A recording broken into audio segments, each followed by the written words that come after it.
என்ன இது, ஏதோ பிரேக்கப் ஆன பையன் மாதிரி இவ்ளோ சோகமா உட்கார்ந்திருக்கா? என்னாச்சுக்கா? ஏன் பாவை கோவமா இருக்கா? இவளுக்கு இன்னும் 3 நாள்ல டான்ஸ் காம்படிஷன் இருக்கான். அதுக்கே சோகமா இருக்கா?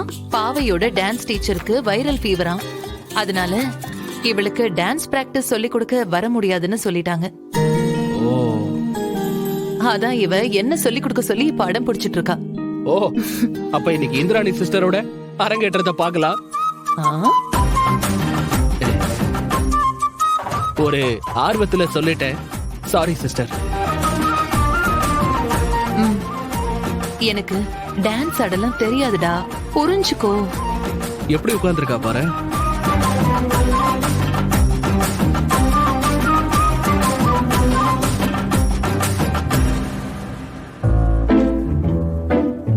பாவைக்குட்டி, என்ன ஆச்சு?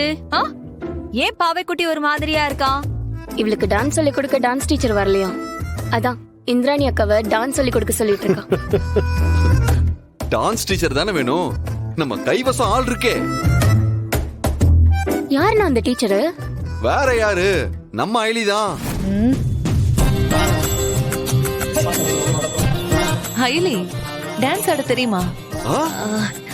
டான்ஸ் ஆட தெரியுமாவா? கால்ல பெயிண்ட் மிதிச்சுக்கிட்டு அப்படியே கால்லயே ஆடி தரையில சிங்கம், புலி, சிறுத்தைன்னு என்னென்னமோ வரைவா. அக்கா, அந்த அளவுக்கு அவ டான்ஸ் ஆடுவா. நீங்க வர சும்மா இருக்கீங்களா? எனக்கு அந்த அளவுக்கு எல்லாம் ஆட தெரியாது, ஓரளவுக்கு ஆடுவேன், அவ்வளவுதான். ஓரளவுக்கு ஆடினதே சூப்பரா இருந்துச்சுன்னா அப்ப முழுசா தெரிஞ்சுக்கிட்டு ஆடினா எப்படி இருக்கும்னு நீங்களே யோசிச்சு பாருங்க. ஐலி, அப்படின்னா நீயே பாவைக்கு கொஞ்சம் டான்ஸ் சொல்லி கொடுத்துரு. இன்னும் 3 நாள்ல இவளுக்கு காம்படிஷன் இருக்கு. ஐயோ அண்ணி, இவர் என்ன கிண்டல் பண்ணிட்டு இருக்காரு. எனக்கு ரொம்பலாம் ஆட தெரியாது.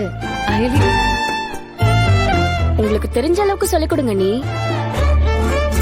என்ன ஐலி யோசிக்கிற? சொல்லி கொடு. ஐலி, உனக்கு தெரிஞ்ச அளவுக்கு இவளுக்கு சொல்லி கொடு, அது போதும்.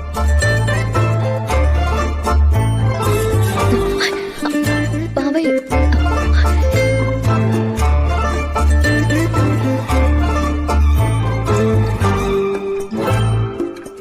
சரி செல்லம், நான் சொல்லி தரேன். ஆனா உங்க டான்ஸ் டீச்சர் அளவுக்குலாம் எனக்கு ஆட தெரியாது, ஓகேவா?